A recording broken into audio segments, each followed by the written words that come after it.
Mesa redonda, la cosmovisión cultural en los intérpretes en la defensa de las personas originarias, de los pueblos comunidades, indígenas en los procesos para que sea judiciales. realmente accesible para todas y todos. La justicia es un derecho que todas y todos tenemos. Lamentablemente, no todas y todos lo tenemos. En las comunidades indígenas, aquí en el estado de Yucatán, carecemos de ello. Primeramente, el desconocimiento. Hombres y mujeres de los pueblos indígenas desconocen los derechos que les corresponden. Un ejemplo muy claro, hablar del artículo 2 constitucional y el cambio que se hizo últimamente, en donde ya somos personas jurídicas. Y aparte de la cuestión que ya somos personas jurídicas, también tenemos el derecho de decidir sobre nuestro patrimonio. Lo sabemos tal vez las personas que tenemos este privilegio de estudiar o de estar en la ciudad, pero en las comunidades indígenas no lo desconocen.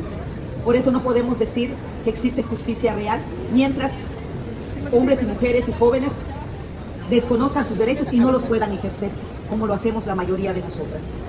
También es muy importante de que realmente existan personas con intérpretes, pero no solamente que sean intérpretes literales. Quisiera contarles que en la comunidad donde yo vivo, en Ticul, muchos pueblos como Mamita, Tzam y otros que podría mencionar, la mayoría son mayablantes y tienen que llegar a Ticul porque allá se encuentra la fiscalía. Y me he topado en muchas ocasiones que estoy apoyando a alguien y llegan personas de la tercera edad, de escasos recursos, para decirles que no los pueden atender porque no se encuentra el intérprete. Tuvo que viajar de una comunidad que en primer lugar no es accesible, no hay en cada momento el transporte. Sus recursos económicos no los tiene. Y se le priva en ese momento. No puedes tener esa justicia que te corresponde, va a ser otro día. ¿Cómo va a ser otro día si ese día esta persona pudo lograr llegar? Ellos, si no trabajan al día, no hay comida, no hay para mantener la familia. Entonces, ¿qué está sucediendo? La justicia no es para todas y todos. Entonces, desde ese momento estamos, en esta parte les estamos fallando. Luego, el interpretar la cosmovisión o la forma de ver las cosas no es lo mismo como yo lo pienso, como yo lo veo en mi ámbito indígena, a como lo ve una persona que está en la ciudad cuando crece. Es muy diferente. Entonces, ¿qué sucede? Se les empieza, primeramente, ya les fallamos al no tener el intérprete en ese mismo momento. Luego se le juzga y ni siquiera entiende por qué se le está juzgando, porque de otra manera ve la situación. Un ejemplo, allá cerca de Ticul, por Zacualú, un pueblito más adelante, allá preparan el carbón, que es una manera orgánica, y a veces salen a venderlos y los detienen. Pero es su sustento de vida, no los deberían de detener para nada, porque es su derecho indígena. Pero los detienen, los multan y les quitan todo el carbón. Entonces nuevamente se les sigue fallando. Para mí de verdad que es un honor compartir esta mesa panel con tan distinguidas personalidades, con mujeres con una amplia trayectoria en la defensa de los derechos humanos, más específicamente de los derechos humanos de los pueblos indígenas y las comunidades mayas, ¿no? Así que para mí la verdad que es un honor estar aquí. Y pues bueno, en esta ocasión voy a hablar de un tema importantísimo, ya lo ha mencionado la diputada Neira, que es pues precisamente esta cosmovisión cultural que debe de aplicarse en los protocolos de defensa en los intérpretes, ¿no? En los procesos judiciales. Y uno de los principios básicos que tiene precisamente el derecho de acceso a la justicia, pues es que estos indígenas deben de contar con un intérprete, ¿sí? La Constitución, en el artículo 2, nos dice que todos tenemos el derecho de ser asistidos cuando estamos en un proceso judicial a un intérprete, a un traductor también, ¿no? Pero es mucho más amplio el intérprete, porque la Constitución nos dice que no solamente las personas que deben acceder a estos tribunales y obtener una verdadera justicia. A continuación escucharemos a la doctora Rocío Ivonne Quintal López, por favor. Voy a tomar así. Bueno, pues agregando algunos datos que me parecen importantes.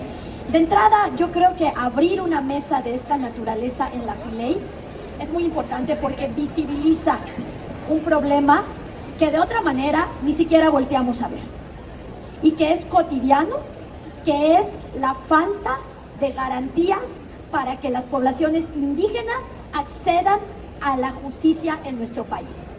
Y sí, efectivamente, la falta de intérpretes y traductores es un gran obstáculo de acceso a la justicia en la población indígena. Y un poco poniendo en contexto, ya lo comentaba el doctor Geofredo, pero lo vuelvo a repetir para que veamos la dimensión del problema del que estamos hablando. De acuerdo con el censo de 2020 del INEGI, en nuestro país existen más de 23.2 millones de personas que se autoadscriben como indígenas, lo que representa el 19.4% de la población total en México. Y de este porcentaje, 25.6% son personas jóvenes, entre 15 y 29 años. Pero, oh sorpresa, no todas esas personas hablan y conservan su lengua materna. Ahí comienza el problema. Ahí comienza el problema, porque tenemos que de 23.2 millones de personas que se autoadscriben como indígenas en México, ¿qué porcentaje creen ustedes, o qué número de personas de esas 23 creen que conservan su lengua indígena? ¿Qué número creen? Digan una cifra. ¿La mitad? ¿Qué? ¿Dicen la mitad? ¿El 11%?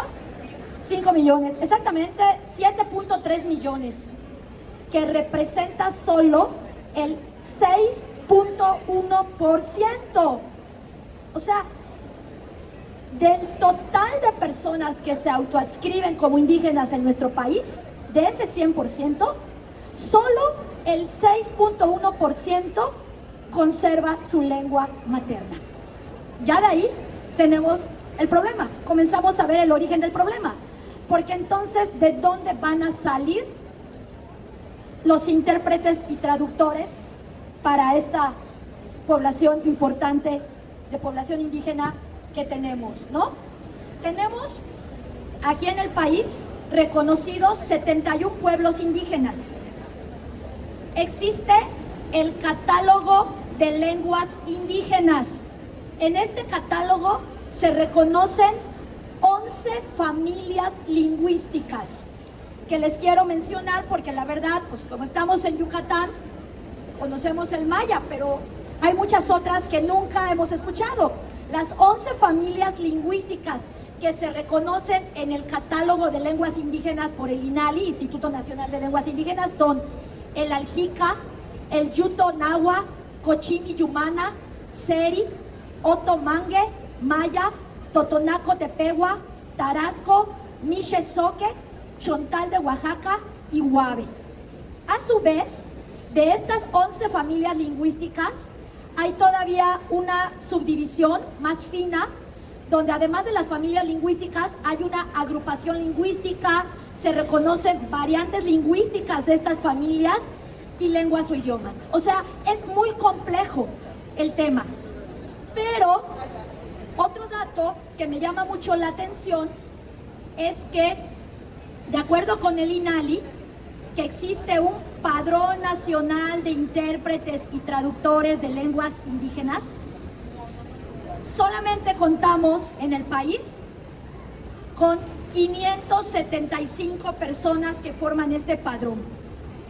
O sea, 575 personas para atender cuando requieran no solo atención en el tema de lo jurídico y la justicia, en términos del acceso a programas, a salud, en la vida cotidiana, ¿no?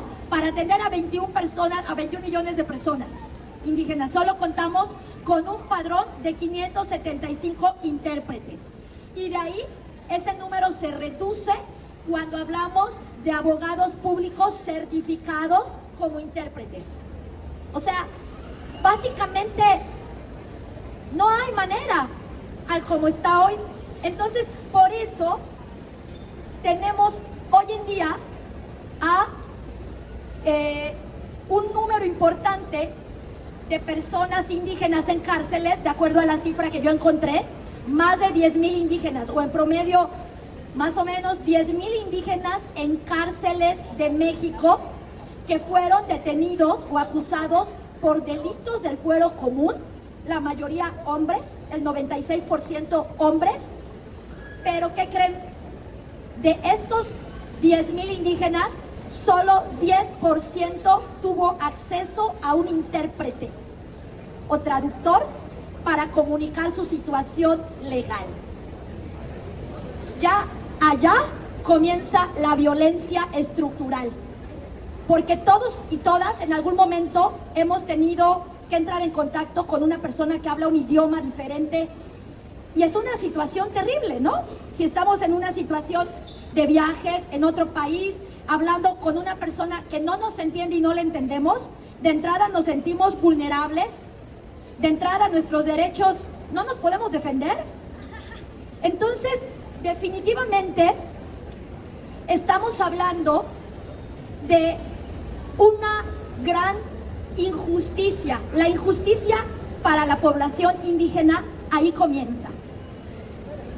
Recientemente se tradujo el artículo 2, donde se reconoce como sujetos de derecho a varias lenguas indígenas, ¿no? Y recientemente, en esta nueva administración de la Presidencia de la República, se creó la Comisión Presidencial de Planes de Justicia y Desarrollo Regional de Pueblos Indígenas y Afromexicanos que dé del país. Es un buen punto crear esta comisión, pero esta comisión tendrá que comenzar por fortalecer precisamente el INALI, que cuenta con un presupuesto magro, porque entonces el papel lo aguanta todo, ¿no? Y definitivamente, política pública sin presupuesto es carta a Santa Claus. Entonces, hay que reconocer que los indígenas en México, y muy particularmente aquí en Yucatán, no solamente están en el Gran Museo de la Cultura Maya, son pueblos vivos, están en las comunidades del interior del estado. Tuve la oportunidad de llevar a cabo el registro para comunidades mayas de Yucatán, y prácticamente el 98% de las personas del interior del estado se autoadscriben como indígenas. Pero efectivamente, los presupuestos para muchas áreas, y la justicia no es la excepción, siguen siendo magros, ¿no? Por eso, una mujer como Felicitas Martínez Solano, quien es experta en derecho comunitario, abogada, activista, primera lideresa de la Coordinadora Regional de Autoridades Comunitarias y Policías Comunitarias, dice, y afirmó en una entrevista para el periódico El País, a finales del año pasado, ella comentó: la justicia para los indígenas solo existe en papel en México. Y bueno, realmente sabemos que esta falta de justicia se traduce en falta de recursos, procedimientos jurídicos lentos, sentencias severas y desproporcionadas, ¿no? Y solamente terminaré diciendo que tenemos ahorita enfrente la reforma al sistema judicial. Yo me pregunto,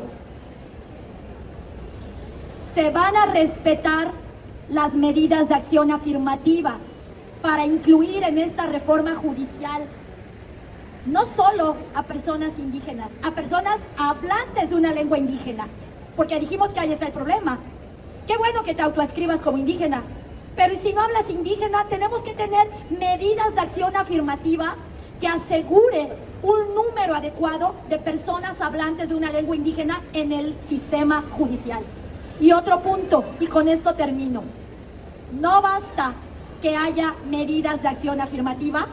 Yo fui consejera electoral aquí en el INE Yucatán del Consejo Local, y aplaudo que haya medidas de acción afirmativa, que haya habido medidas de acción afirmativa para cargos de elección popular, pero repruebo la simulación. Repruebo la simulación que se dio de personas que, haciéndose pasar por indígenas, concursaron, se postularon para estas candidaturas y que el propio Consejo del INE aprobó.